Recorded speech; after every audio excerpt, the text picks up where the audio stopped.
Good afternoon. So, we are going to start a new topic named pancreatitis. The name explains us that pancreatitis is the inflammation of the pancreas. Here we can see acute pancreatitis state of pancreas, and this is hemorrhagic condition. Etiology of pancreatitis: alcohol consumption, spasm and edema over the pancreatic duct, blunt abdominal trauma, peptic ulcer disease, ischemic vascular disease, hyperlipidemia, hypercalcemia, and use of oral contraceptives. Pathophysiology, or how it affects in our body mechanics. Due to etiological factor, we all know the bile duct exists in the pancreatic sac or gallbladder. If the bile duct is blocked or it lost at the ampulla of Vater, then it blocks the pancreatic juice to flow in the or to metabolize the gastric content.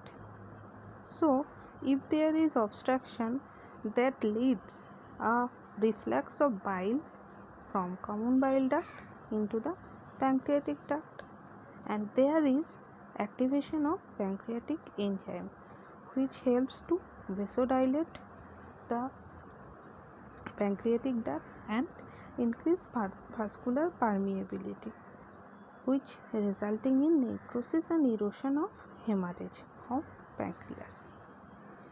তাহলে কি বলছি, etiological ফ্যাক্টরসগুলোর জন্যে common বাইল ডাক্টে যদি কোনো blockage তৈরি হয় তাহলে pancreatic juice blockage cross করে সামনে এগিয়ে যেতে পারে না। এর ফলে সেই এরিয়াতে একটা প্যানক্রিয়াটিক এনজাইমের অ্যাকুমুলেশন আর অ্যাক্টিভেশন হতে পারে, আর আমরা জানি বডি ইমিউন রেসপন্সের জন্য সেখানে একটা লোকাল রেসপন্স তৈরি হয়। এর ফলে ভ্যাসোডাইলেটেশন আর ভাস্কুলার পারমিয়েবিলিটি বেড়ে যায়, যার জন্য হেমারেজ আর প্যানক্রিয়াটাইটিস ফর্ম করে। ক্লিনিক্যাল ম্যানিফেস্টেশন কি? Severe abdominal pain which radiates to the back, low grade fever, leukocytosis, hypotension, tachycardia, jaundice, bowel sound decreased. তোমরা আগে পড়েছিলে ডায়রিয়াতে নর্মাল বাউল সাউন্ড কতক্ষণ আমরা মেজার করব বা কাকে আমরা নর্মাল বাউল সাউন্ড বলছি। Cyanosis of abdominal wall, ecchymosis, mental confusion, agitation. Next আসি, তাহলে আমরা কি করে বুঝবো, or how can we identify whether the client is suffering from pancreatitis or not? তাহলে কি, history collection, physical examination, serum and lipase level, urinary amylase level, total blood count, serum electrolytes, ultrasonography of abdomen, CT scan and ERC। তাহলে investigation করে আমি prove করলাম যে pancreatitis. তাহলে এর management কী হতে পারে? প্যারেন্টেরাল নিউট্রিশন, যেহেতু এনজাইম আমার মেটাবলিজমে কাজ করতে পারছে না, ব্লকেজের জন্য মিশতে পারছে না বা জেনারেল সার্কুলেশনে আসতে পারছে না, তাহলে আমাকে নিউট্রিশনটা মেনটেন করতে হবে। তাহলে তার জন্য কি, আমাকে পেশেন্টকে এনপিএমে রাখতে হবে, প্যারেন্টেরাল নিউট্রিশন দিতে হবে। nasogastric suction, H2 blocker like ranitidine and PPI, that is pantoprazole। এছাড়া আর কি দিতে পারি? Pain killer, diuretic, antibiotic, antiemetic etcetera. Surgical ম্যানেজমেন্টের মধ্যে স্পেশালি ল্যাপারেটমি করে স্পেসিফিক যে ব্লকেজ সেটা রিলিভ করা হয়। নেক্সট আসি সিরোসিস অফ লিভার। ছবিটা দেখেই বুঝতে পারছো যে লিভারের কন্ডিশনটা কতটা পুয়ার হয়ে গেছে। আমরা সাধারণত জানি লিভার নিজের ড্যামেজ সেলকে রিজেনারেট করতে পারে, কিন্তু যখন সিরোসিস হয়ে যায় তখন সেই লিভার সেলগুলোকে আর লিভার রিজেনারেট করতে পারে না। সেটা ডিউ টু অ্যালকোহলের জন্য হতে পারে বা ক্রনিক ইনফেকশনের জন্য হতে পারে। এই যে ক্রনিক ইনফেকশন হতে হতে একটা পার্মানেন্ট ড্যামেজ হয়ে গেল, তখনই সেটা স্কার টিস্যু ফর্মেশন করে যায়, তাকেই আমরা বলছি সিরোসিস অফ লিভার। তাহলে ডেফিনিশনটা দেখে নিই। Cirrhosis is a chronic disorder characterized by replacement of normal liver tissue with diffuse fibrosis that disrupts the structure and function of the liver, or a chronic degenerative disease characterized by replacement of normal liver tissue with diffuse fibrosis that disrupts the structure and function of liver. কজগুলো হলো alcoholism, hepatitis B and C, fatty liver disease, idiopathic.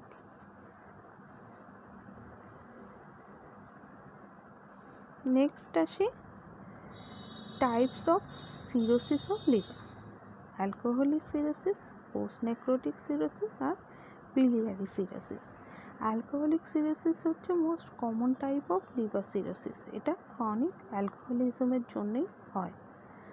Post necrotic সিরোসিস, এটা সাধারণত acute viral হেপাটাইটিসের repeated exposure বা history থাকলে আস্তে আস্তে cirrhosis of post necrotic cirrhosis of liver হতে পারে। আর বিলিয়ারি সিরোসিস, এটা কি হচ্ছে ক্রনিক বিলিয়ারি অবস্ট্রাকশন যদি থাকে, রেগুলার বেসিসে বিলিয়ারি অবস্ট্রাকশন হচ্ছে এবং ইনফেকশন কন্ট্রোল করা যাচ্ছে না, এটা লেস টাইপ, তবুও এই ধরনের সিরোসিসও দেখা যায়। প্রিডিসপোজিং অর প্রেসিপিটেটিং ফ্যাক্টরসগুলো কী? তাহলে mainly malnutrition, alcohol, chronic impairment of bile excretion, biliary obstruction in the liver or common bile duct, necrosis from hepatotoxins or viral hepatitis, and congestive heart failure. Cirrhosis, তাহলে এখানে কি আছে? এই ছবিটা তোমরা আগেও দেখেছো, ভালো করে ছবিটা একটু দেখে নাও, এখানে ম্যানিফেস্টেশনগুলো আছে। ভিডিও পজ করে একবার নিজেরা প্রনাউন্স করো। প্যাথোফিজিওলজি, তাহলে বলছে যে ইটিওলজিক্যাল ফ্যাক্টরগুলোর জন্য আমি বুঝলাম লিভারের একটা ড্যামেজ হলো, তাহলে ড্যামেজ হওয়ার ফলে কি রিপিটেড এক্সপোজারের জন্য লিভারের সাইজটা বেড়ে গেল, যাকে আমরা হেপাটোমেগালি বলছি।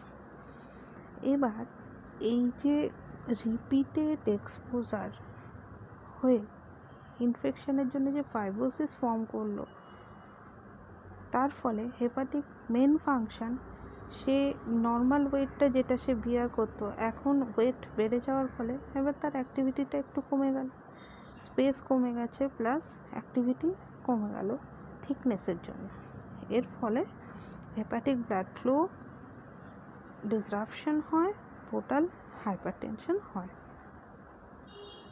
দেখো, নর্মাল লিভার, হেপাটোমেগালি, আর small liver, hard liver, nodular liver, cirrhosis of লিভারে যেটা দেখা যায়।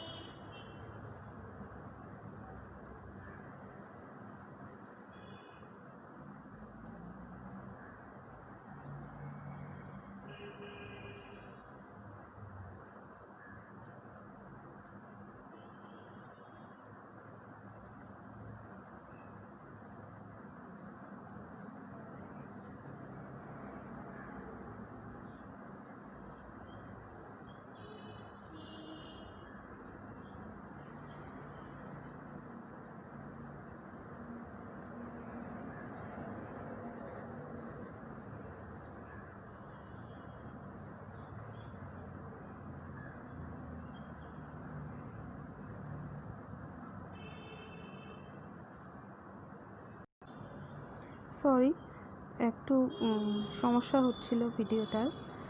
তো এখানে দেখো যেটা এতক্ষণ বললাম সেটাই ছবি আকারে দেয়া আছে। নর্মাল লিভার, ফ্যাটি লিভার কী করে হলো, ডিপোজিশন অফ ফ্যাট, তার ফলে enlargement of the liver, then deposition হতে হতে ফ্যাটে যে টিস্যুগুলো ছিল, injury, repeated exposure of infection হয়ে লিভার ফাইব্রোসিস হলো, দেন সে পার্মানেন্টলি তার ফাংশনটা লস্ট করলো বা সিরোসিস হয়ে গেল বা স্কার টিস্যু ফর্মেশন হলো। ম্যানিফেস্টেশন তোমরা আগেও ছবিটাও দেখেছো, তার সঙ্গে মিলিয়ে দেখো মোটামুটি ঠিক আছে। ওখানে সিস্টেম ওয়াইজ ছিল, এখানে জাস্ট এক ঢালাও করে লেখা আছে। আর্লি সিমটমসের ভেতর GI disturbances like nausea, vomiting, anorexia, fever, weight loss, abdominal pain, enlargement of liver and spleen, and late symptoms are liver dysfunction, liver enzyme dysfunction, portal hypertension, endocrine problems,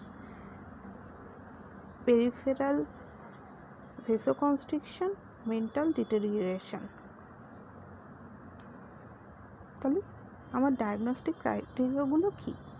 history and physical এক্সামিনেশনে যেটাতে আমি বুঝতে পারবো, jaundice যেমন বুঝতে পারবো তেমনি আমার লিভার এনলার্জমেন্টও আমি বুঝতে পারবো।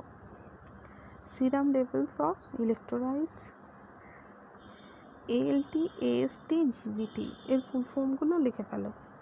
Bilirubin, total and conjugated and unconjugated, or direct or indirect. Ultrasonography of abdomen, CT, MRI, liver biopsy, ABG analysis. Management, তাহলে এখানে আমরা এমনিই বুঝতে পারছি যে একটা ইনফ্লামেশন বা ইনফেকশন হয়েছে, তার জন্য অ্যান্টি ইনফ্ল্যামেটরি দিতে হবে। অ্যান্টিঅক্সিডেন্টস, পটাশিয়াম স্পেয়ারিং ডায়াবেটিক্স যাতে ইলেকট্রোলাইট কনজামশন হয়, H2 ব্লকার, ভিটামিন আর নিউট্রিয়েন্ট সাপ্লিমেন্ট। আর সার্জিক্যাল ম্যানেজমেন্টের ভেতরে যেহেতু পার্মানেন্ট ড্যামেজ হয় সেজন্য লিভার ট্রান্সপ্ল্যান্ট করা ছাড়া আর কোনো উপায় থাকে না।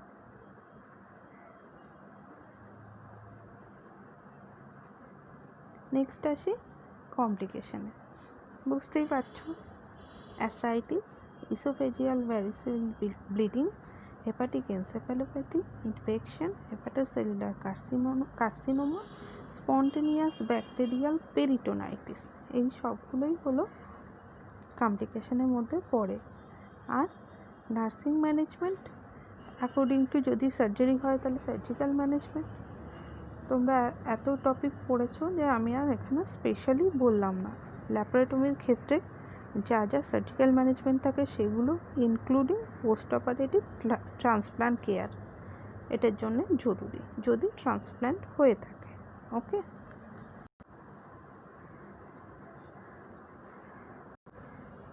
এবার যে টপিকটা আমরা ডিসকাস করব সেটা দেখো, নামটাই কেমন, হেপাটিক এনসেফালোপ্যাথি। আমি বলছি লিভারের প্রবলেম, পড়ছি লিভারের প্রবলেম, কিন্তু এনসেফালোপ্যাথি কী করে হলো, মানে ব্রেনের সাথে কী করে লিভার রিলেটেড হলো, এসব এবার দেখে নিই।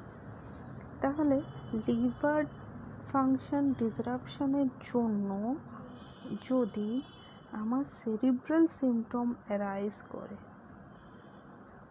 তখন তাকে আমি বলছি হেপাটিক এনসেফালোপ্যাথি। আমরা জানি প্রোটিনের ওয়েস্ট প্রোডাক্ট অ্যামাইনো অ্যাসিড। তাহলে দেখে নিই এবার, cerebral dysfunction associated with severe liver damage.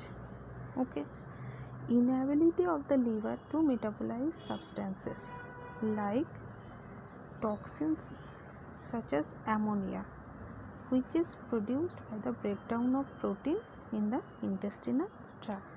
মানে end product of the protein is ammonia. তাহলে সেটা যদি আমার ওয়েস্ট প্রোডাক্ট হিসেবে বেরোতে না পারে তাহলে শরীরে থেকে যাবে, আর যেটা সার্কুলেশনের মাধ্যমে আমার ব্রেনে পৌঁছাচ্ছে, তখন ব্লাড ব্রেন ব্যারিয়ার ক্রস করার জন্য আমার ব্রেনের যে নর্মাল ফাংশন ছিল সেটা হ্যাম্পার হয়ে আমি কিছু সাইন সিমটম শো করবে, যেটা এনসেফালোপ্যাথি প্রুফ করে। সেই জন্য আমরা এই ডিজিজটাকে হেপাটিক এনসেফালোপ্যাথি বলছি। লিভার ড্যামেজ হওয়ার কারণে যদি নিউরোলজিক্যাল ডিসরাপশন বা নিউরোলজিক্যাল ম্যানিফেস্টেশন দেখা যায়, তাকে আমরা হেপাটিক এনসেফালোপ্যাথি বলছি, যার মেইন কজ অ্যামোনিয়া। তাহলে দেখো এখানে মেনলি কী করা হচ্ছে, অ্যামোনিয়া হচ্ছে ডায়েটারি প্রোটিন থেকে আমরা যে প্রোটিন কনজাম্পশন করার পর সাধারণত সেটা মেটাবোলাইজ হয়ে অ্যামোনিয়া বা ওয়েস্ট প্রোডাক্ট হয়ে আমাদের শরীর দিয়ে বেরিয়ে যায়। কিন্তু যদি না পারে তখন কি হয়, ওই জন্য আমরা কনস্টিপেশন প্রিভেন্ট করানোর চেষ্টা করি। তাহলে যদি হয় আমি ল্যাক্সেটিভ দিতে পারি বা এনেমা দিতে পারি, কিন্তু যদি তাও না হয় তখন আমি ম্যানুয়াল ইম্প্যাকশনের বা ম্যানুয়ালি স্টুল বার করার ব্যবস্থা করা হয় পেশেন্টের ক্ষেত্রে। তাহলে এবার দেখে নিন যে এই হেপাটিক এনসেফালোপ্যাথি হলে আমরা কি ইন্টারভেনশন দিতে পারি। তাহলে অ্যামোনিয়া প্রোডাকশন যেহেতু হচ্ছে, তাহলে অ্যামোনিয়াটাকে আমাকে প্রোডাকশন হওয়া আটকাতে হবে বা কমাতে হবে। সেক্ষেত্রে কী করতে পারি, আমার প্রোটিন ইনটেক, আমাদের regular dietary allowance for protein কত একটু লেখো। তাহলে সেই প্রোটিনটা আমরা কী করছি, 20 to 40 গ্রাম পার ডে করলাম, 1 নম্বর। নেক্সট, আরও কনস্টিপেশন প্রিভেন্ট করানোর জন্য ল্যাক্সেটিভ এনেমা দেয়া হলো। আর ব্যাকটেরিয়াল অ্যামোনিয়া প্রোডাকশন যাতে না হয় সেজন্য নিওমাইসিন অ্যাড করা হলো, ইঞ্জেকশন ফর্মে অবশ্য গেল। নেক্সট, পেশেন্টকে যেহেতু নিউরোলজিক্যাল ডিস্টারবেন্সের জন্য তার অল্টার লেভেল অফ কনসাসনেস হতে পারে, সেক্ষেত্রে প্রোটেকশন দিতে আমরা বেডে সাইড রেল রাখবো, ক্লোজ অবজার্ভ করব, পেশেন্টকে সময় মতো টার্ন আপ করাতে হবে, লেভেল অফ কনসাসনেস বা মেন্টাল স্ট্যাটাস চেক করতে হবে, সেমিফাউলার পজিশন মেনটেন করার চেষ্টা করব যাতে অ্যাসপিরেশনটা আমরা প্রিভেন্ট করতে পারি। এছাড়া থার্ড কি, ফার্দার যাতে এনসেফালোপ্যাথি না হয় তার জন্য আমরা লো প্রোটিন ডায়েটটাই মেনটেন করব। প্রেসক্রাইব মেডিসিন যখন যেটা বলা আছে সেই অনুযায়ী আমরা অ্যাডমিনিস্টার করতে থাকব। আর mainly constipation avoidance. Nursing management, তাহলে বুঝতেই পারছো নার্সিং ম্যানেজমেন্টের ক্ষেত্রে তাহলে পেন ম্যানেজমেন্ট আসবে, প্রোটেকশন ফ্রম ইনজুরি একটা আসবে, fluid management, bowel bladder management, nutritional management, skin care, neurological support, close observation, এছাড়া ম্যানেজিং অ্যান্ড মনিটরিং কমপ্লিকেশনস।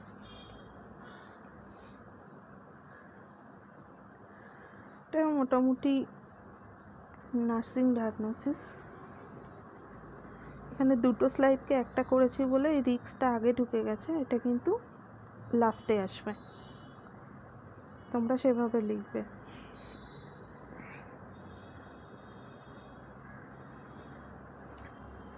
কিছু থাকলে জানিও। তাহলে আজ এই অবধিই থাকলো। Thank you.